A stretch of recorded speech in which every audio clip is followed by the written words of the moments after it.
भाषा में ये लव जिहाद सुनेंगे, समझेंगे, उस भाषा में उनको समझाया जाएगा मेरे मित्रों। और हमारे मथुरा में अभी भी कन्हैया जामा मस्जिद की सीढ़ी के नीचे है। और इसी जैन साधु ने रामलीला मैदान में बिना हथियार के विधर्मियों से दो हाथ करने का साहस उसी कारण से किया, इसलिए अहिंसा को कमजोर न समझा जाए। महाराष्ट्र में फतवा जारी हो रहा है और फतवा जारी में कहते हैं कि कोई वोट मत देना, हमें विधर्मी कहा जाता है। इन विधर्मियों के साथ व्यापार और व्यवहार सदा के लिए बंद कर दिया जाए। देवकी नंदन ठाकुर जी ने मंगलवार को दिल्ली में सनातन धर्म संसद का आयोजन किया, जिसमें हरिद्वार, ऋषिकेश, अयोध्या, मथुरा और वृंदावन के संतों ने भाग लिया। इस कार्यक्रम में हजारों लोग शामिल हुए। लोकप्रिय आध्यात्मिक वक्ता देवकी नंदन ठाकुर जी ने शनिवार को दिल्ली में सनातन धर्म संसद बुलाई। इस कार्यक्रम में द्वारिका पीठ के शंकराचार्य स्वामी सदानंद सरस्वती भी शामिल हुए। वह संसद के मुख्य अतिथि थे।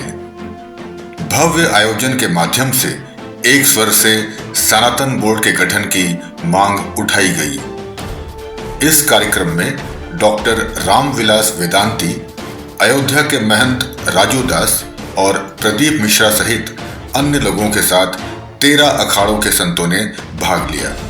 कार्यक्रम के दौरान देवकी नंदन ठाकुर जी ने कहा, तिरुपति बालाजी मंदिर के प्रसाद में जानवरों की चर्बी का मुद्दा बहुत गंभीर है। हम सनातन बोर्ड की मांग करते हैं ताकि ऐसी घटना दोबारा ना हो। तेलंगाना के गोशा महल से बीजेपी विधायक टी राजा ने सनातन बोर्ड की मांग का समर्थन किया है। धर्म संसद में आए देश भर के सनातनियों ने सनातन बोर्ड के गठन पर अपने अपने विचार रखे। हमारे यहाँ प्याज लहसुन भी नहीं खाया जाता है, सात्विकता का इतना ध्यान रखा जाता है। लेकिन हमारे सनातनी मंदिर क्योंकि सरकारों के अंडर में है, अभी कुछ समय पूर्व हमें संदेश मिला कि तिरुपति बालाजी के मंदिर के प्रसाद में पशुओं की चर्बी भी प्राप्त हुई है। अब हम आपसे जानना चाहते हैं, क्या ये सनातनी पशुओं की चर्बी खाने के लिए तैयार हैं? आप बताइए, तैयार है? ये दोबारा घटना न घट सके, इसके लिए हमें सनातन बोर्ड चाहिए।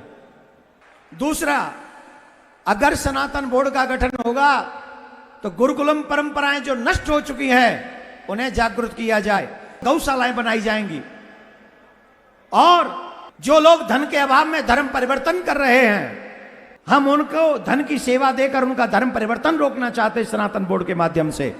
घटता हुआ हिंदू भारत के लिए खतरा है, इसलिए हिंदू घटना नहीं चाहिए, हिंदू बढ़ते रहना चाहिए। इसकी जिम्मेदारी हमारी है। जिन लोगों ने प्रसाद में मिलावट की है, ऐसे लोगों को कठोर सजा मिले, ये प्रार्थना। और हमारे मथुरा में अभी भी कन्हैया जामा मस्जिद की सीढ़ी के नीचे है। भगवान को मानने वालों, भगवान का नाम जाप करने वालों, भगवान लड्डू गोपाल की पूजा करने वालों, बताओ जमीर है कि मर गया? एक और प्रार्थना आप सबसे है, हमारी हिंदू बच्चियों का विवाह हिंदू परिवारों में ही होना चाहिए, ऐसा नियम बने। जो कंपनियां हलाल सर्टिफिकेट लेकर अपना सामान बेच रही है, हिंदू समाज उन कंपनियों का बहिष्कार करे, क्योंकि उनके लिए जो हलाल है जरूरी नहीं कि वो हमारे लिए भी शुभ हो सकता है उनके लिए जो हलाल है वो हमारे लिए हराम हो। इसलिए हलाल बेचने वाले लोगों को हम बहिष्कृत करें, हम वहीं से सामान खरीदें जहां पर हमारी शुद्धता पवित्रता बनी रहे और मेरे ठाकुर जी को कोई भी पशु की चर्बी का भोग न लगा सके, ऐसी व्यवस्था सुनिश्चित करना यह धर्माचार्यों का काम है। महाराज श्री, मैं जैन समाज की ओर से, अहिंसा विश्व भारती संस्था की ओर से विश्व शांति केंद्र की ओर से पूज्यपाद शंकराचार्य जी के श्री चरणों में निवेदन करता हुआ कह रहा हूं, आप जो भी योजना बनाएंगे उस योजना के अंदर पूरा जैन समाज तन से, मन से, धन से साथ में खड़ा मिलेगा और कंधे से कंधा मिला करके काम करेगा। जैन धर्म अहिंसा की बात करता है और इसीलिए ये मुंह पर पट्टी भी लगा रखी है। पर याद रखना, महावीर ने कहा है अबे हुए बिना अहिंसक नहीं हो सकता, और इसी जैन साधु ने रामलीला मैदान में बिना हथियार के विधर्मियों से दो दो हाथ करने का साहस उसी कारण से किया, इसलिए अहिंसा को कमजोर न समझा जाए। मैं पुनः महाराज जी आपका अभिनंदन करता हूं, आपने इतना बीड़ा उठाया और सारे संत समाज को एकत्रित कर लिया। अब ये आज समापन नहीं, यहां से शुभारंभ हो रहा है। मैं पुनः जैन समाज की ओर से पूरा समर्थन व्यक्त करते हुए आपका अभिनंदन जरूर करना चाहूंगा। ओम। सनातन केवल भारत की आवश्यकता नहीं, सनातन केवल हिंदुओं की आवश्यकता नहीं, सनातन यदि विश्व को शांति चाहिए, सद्भाव चाहिए, तो सनातन पूरे विश्व की आवश्यकता है। जितने भी मस्जिदें हैं ना धरती पर, अगर सारे मस्जिदों को अपने आप पे तोड़ा जाए ना, तो सारे मस्जिदों के नीचे से अपने आप पे भगवान की प्रतिमा ही प्रकट होगी, क्योंकि इससे पहले कोई धर्म था ही नहीं। 95,000 करोड़ वर्ष पुराना सनातन धर्म है जिसमें हमारा विराजमान है। ये हमारा दुर्भाग्य है। दुर्भाग्य क्यों है? क्योंकि हिंदुस्तान पहले ही धर्म के आधार पर बट चुका था। आप देख रहे होंगे महाराष्ट्र में फतवा जारी हो रहा है और फतवा जारी में कहते हैं कि कोई वोट मत देना, हमें विधर्मी कहा जाता है। आप किस दिन एकत्रित होंगे? किस दिन आपको एकत्रित होने के लिए सोचना होगा? इसी राजस्थान के अंदर, उदयपुर के अंदर, जब कन्हैयालाल की गर्दन काट करके हत्या की गई थी, तब वो सामान्य गर्दन काट करके नहीं मारा गया। जिस तरह से एक बकरे को ये लोग हलाल करके खाते हैं, वैसे ही उसकी गर्दन को छुरे से धीरे धीरे धीरे काट करके हलाल किया गया। यह बात राजस्थान, मेवात और केरल और भारत के अधिकांश जितने क्षेत्र उसी की नहीं है। यह बात जब बांग्लादेश में घटित हुई और हम सभी लोगों ने अपनी आंखों से देखा था कि धर्म के आधार पर उनके सर काट करके उल्टे लटका दिए गए थे बांग्लादेश में, जिस इस्कॉन मंदिर के अंदर 3 साल पहले आपसी भाईचारा के नाम पर उन्हें भोजन कराया गया, लंगर में बिठाया गया। सबसे पहले जब धर्म की बात आई और वहां पर नाराए तकबीर लगा गया, तो सबसे पहले इस्कॉन का वह मंदिर जला गया। आप लोग कौन से सेक्युलरिज्म की बात करते हैं? कौन से आपसी भाईचारे की आप लोग बात करते हैं? मैं आज आप लोगों से आह्वान करता हूं, अब और कुछ करने की जरूरत नहीं है। सनातन बोर्ड का गठन हो, लेकिन उससे पहले आज यहां से एक संकल्प लिया जाए कि इन लोगों के साथ, इन विधर्मियों के साथ व्यापार और व्यवहार सदा के लिए बंद कर दिया जाए। दिल्ली की झुग्गी झोपड़ी में रहना पड़ा है। आज बांग्लादेश से मारे काटे भगाए जा रहे हो। भारत से कहां जाओगे? कोई तुम्हारा देश भी नहीं। कहां जाओगे बताओ भाई, बताओ ने कहां जाओगे? कहां जाओगे भाई? कहीं जगह तो नहीं है ना। हिंदुस्तान ही एक जगह है, सेफ है ना सनातनों के लिए, हिंदुओं के लिए। जब हिंदू ऐसे सेकुलर हो जाएगा तो कैसे काम चलेगा? इसके बाद भी ऐसी ऐसी जगहों पे ये अपना दावा करते हैं। कभी तो कहते अंबानी का घर वक्फ बोर्ड की जमीन पे बना है, कभी तो कहते फला फला रेलवे स्टेशन वक्फ बोर्ड की जमीन पे बना है। पढ़े लिखे लोग तो जानते हैं कि ट्रिब्यूनल कोर्ट में जाना है, लेकिन जो गांव का गरीब आदमी जिसके 10-10, 5-5 एकड़ ये वक्फ बोर्ड हरण कर लेता है, उसको तो डिस्ट्रिक्ट कोर्ट भी नहीं पता, हाई कोर्ट भी नहीं पता, वो क्या जानेगा ट्रिब्यूनल कोर्ट में। और जिस ट्रिब्यूनल कोर्ट में इन्हीं के लोग बैठे हुए हैं, वहां हमारे पक्ष में फैसला कैसे आएगा? वक्फ बोर्ड बाय यूजर और वक्फ बोर्ड बाय डोनर दोनों ही पूरी तरह से असंवैधानिक है। मुझे बड़ा आश्चर्य हो रहा है। आज मैं निवेदन करना चाहता हूं हमारे उत्तर प्रदेश के कई जिले मुस्लिम बहुल हो गए, फिर भी मुसलमान अल्पसंख्यक है। आज मैं सनातन बोर्ड की ओर से मांग करता हूं, मुसलमानों का अल्पसंख्यक दर्जा समाप्त किया जाए। ये मुसलमान अल्पसंख्यक नहीं है। एक दिन महाराष्ट्र के चुनाव में असदुद्दीन ओवैसी बोल रहे थे, मैं छोटे भाई को समझा के रखा हूं। अरे तुम दोनों भाइयों याद रखना, अभी हम सनातनी 1 अरब हिंदुओं को समझा के रखे हैं।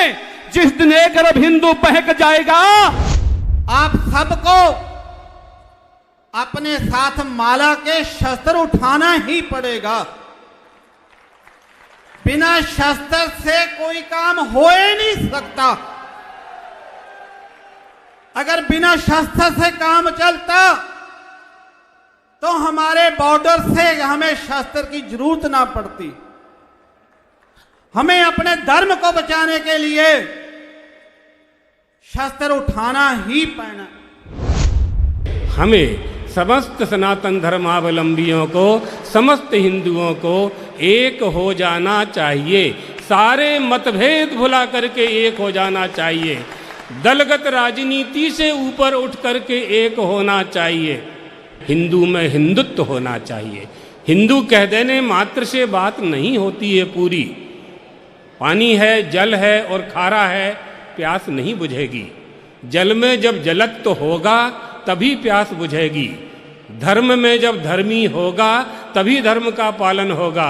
हिंदू में जब हिंदुत्व होगा तभी हिंदू धर्म की रक्षा होगी, सनातन धर्म की रक्षा होगी। इस मंच पर बड़े बड़े साधु संत आप सबको आशीर्वाद देने के लिए आए हैं।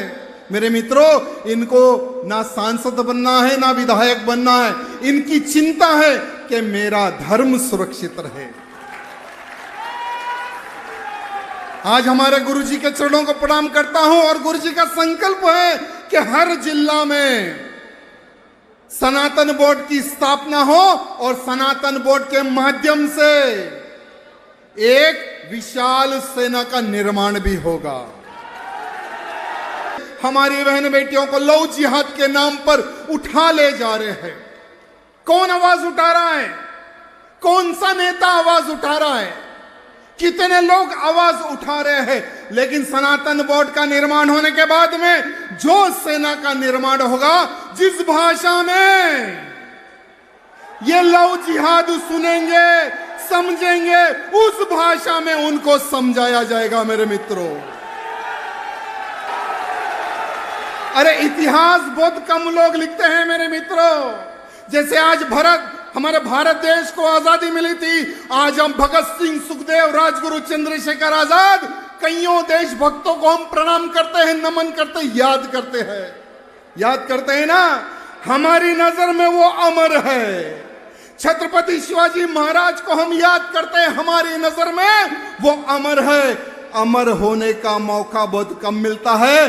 गुरुजी हमें वो मौका दे रहे हैं। मेरे मित्रों, सनातन बोर्ड के निर्माण के लिए जो नौजवान योगदान देगा वो अमर होगा।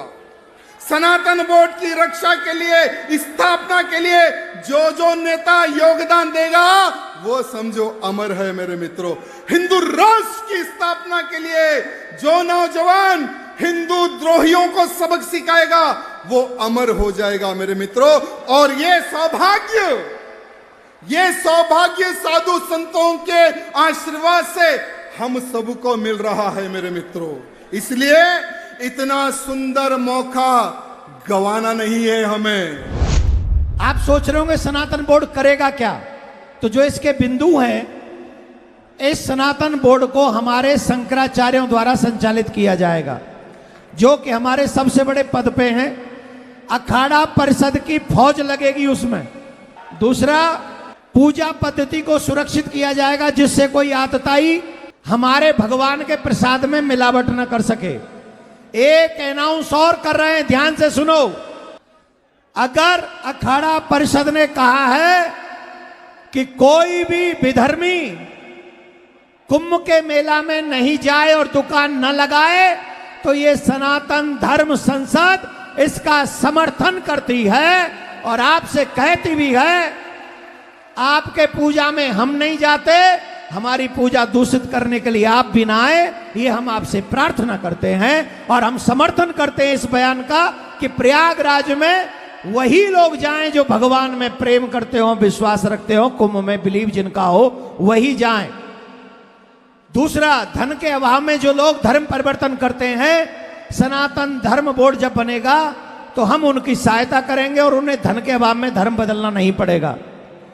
गौशालाओं का निर्माण होगा और जो हमारी एजुकेशन सिस्टम है गुरुकुलम, जिसे मार दिया गया है आजादी के बाद से, हमारा सनातन बोर्ड इस गुरुकुलम परंपरा को भी आगे बढ़ाएगा, वैदिक शिक्षा देगा और आध्यात्मिक शिक्षा है उसके साथ मॉडर्न एजुकेशन भी देगा।